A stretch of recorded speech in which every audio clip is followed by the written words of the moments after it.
ಎಲ್ಲ ಹೆಣ್ಮಕ್ಳು ತಾಯಿ ಮನೆ ಅರ್ಶಿನ ಕುಂಕುಮಕ್ಕೋಸ್ಕರ ಕಾಯ್ತಾ ಇದ್ದರೆ ನಾನು ನನ್ನ ಗಂಡನ ಮನೆಯಿಂದ ಅರ್ಶಿನ ಕುಂಕುಮ ಸಿಕ್ಲಿಲ್ವಲ್ಲಪ್ಪ ಅಂತ 7 ವರ್ಷದಿಂದ ಕಾಯ್ತಿದ್ದೆ.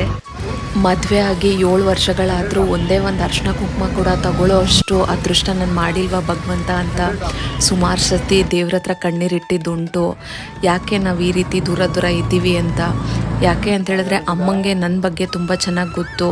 ಅವರು ತುಂಬಾ ಸಾಫ್ಟ್ ಹಾರ್ಟೆಡ್ ಪರ್ಸನ್ನು. ಬಟ್ ಯಾಕೆ ಸಡನ್ನಾಗಿ ಆ ಥರ ಚೇಂಜ್ ಆದರು ಅನ್ನೋದು ನನಗೆ ಗೊತ್ತಿಲ್ಲ. ಇವಾಗವರೆಗೂ ಆ ಪ್ರಶ್ನೆ ನನ್ನಲ್ಲಿದೆ. ನನ್ನನ್ನು ಸ್ವಂತ ಮಗಳ ಥರ ಟ್ರೀಟ್ ಮಾಡ್ತಿದ್ದವರು ಮದುವೆ ಆಗಿ ಸ್ವಲ್ಪ ದಿವಸಕ್ಕೆ ಯಾಕೆ ಅವ್ರ ಮನಸ್ಸಲ್ಲಿ ಮಗ ಸೊಸೆನೇ ಬೇಡ ಅಂತ ಅನ್ನಿಸ್ಬಿಡ್ತು ಅಂತ ಗೊತ್ತಿಲ್ಲ. ಬಟ್ ಆಗಿದ್ದಾಯಿತು. ಕಹಿ ನೆನಪುಗಳು ಇವತ್ತಿಗೇ ದೂರ ಆಗಲಿ ಅಂತ ನಾನು ಅಂದ್ಕೊಳ್ತಿದ್ದೀನಿ.